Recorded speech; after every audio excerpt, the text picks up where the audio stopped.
ஸ்ரீமதே ராமானுஜாய நமஹ. முக்தி தரும் ஸ்தலங்களில் ஒன்று காஞ்சிபுரம். காஞ்சிபுரம்னா என்ன ஞாபகம் வரும்? நம்ம வரதராஜ பெருமாள் தான் ஞாபகம் வரும். அந்த வரதராஜ பெருமாளுக்காகவே இங்கே பல எம்பெருமான்கள் அவதரித்தார். அப்படி எந்த பெருமாள் அவதரித்தார் அப்படின்னா விளக்கொளி பெருமாள். சித்திரை மாதத்தில் விளக்கொளி பெருமாள் அவதரித்தார். அடுத்ததாக சித்திரை மாதம் புனர்வசு நட்சத்திரத்தில் யதோக்தகாரி பெருமாள் அவதரித்தார். அடுத்ததாக சித்திரை மாதம் ரோஹிணி நட்சத்திரத்தில் அஷ்டப்ஜ பெருமாள் அவதரித்தார். சித்திரை மாதம் சுவாதி நட்சத்திரத்தில் நம்மளுடைய வெளுக்கையாளரி அழகிய சிங்கப்பெருமாள் அவதரித்தார். அப்படி அதுக்கப்புறமா தான் அங்கே சித்திரை மாதம் மக நட்சத்திரத்தில் வரதராஜ பெருமாள் அவதரித்தார். அதனால தான் சித்திரா பௌர்ணமி அன்னைக்கு நம்ம வளவாவிக்கு போய் பிரம்மா யாகம் பண்ணுறதா ஒரு ஐதீகம்.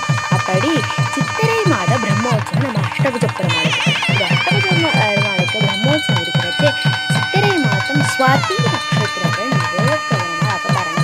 அப்படி வேளுக்கை பெருமாள் வரதராஜ சின்னகாஞ்சி கோஷ்டியெல்லாம் முடிச்சு எதிர் சேவையாக வரும்பொழுது சூரிய பிரபையில் நம்ம அஷ்டபுஜ பெருமாள் ரெண்டு பேருமே எதிர் சேவை நமக்காக சேவை செய்வாங்க. இது எப்போ நடக்கல, இந்த குரோதி வருடம் நடந்து நமக்கு இதெல்லாம் ரொம்ப ஆச்சரியமாக நடந்தது. நமக்கெல்லாம் கண்கொள்ள காட்சியாக இந்த சேவை இருக்கும். எந்த வருடமும் நடக்காதது நமக்காக எதிர் சேவை இரு பெருமாள்களும் நடந்திருக்கு. ரெண்டு பெருமாளுக்கும் நம்மளுக்கு ஆர்த்தி எல்லாம் காமிச்சு நமக்கு நிறைய ஆசீர்வாதங்கள் இரு பெருமாளும் பண்ணி அருள்பாலித்தார். அதுதான் பெருமாளான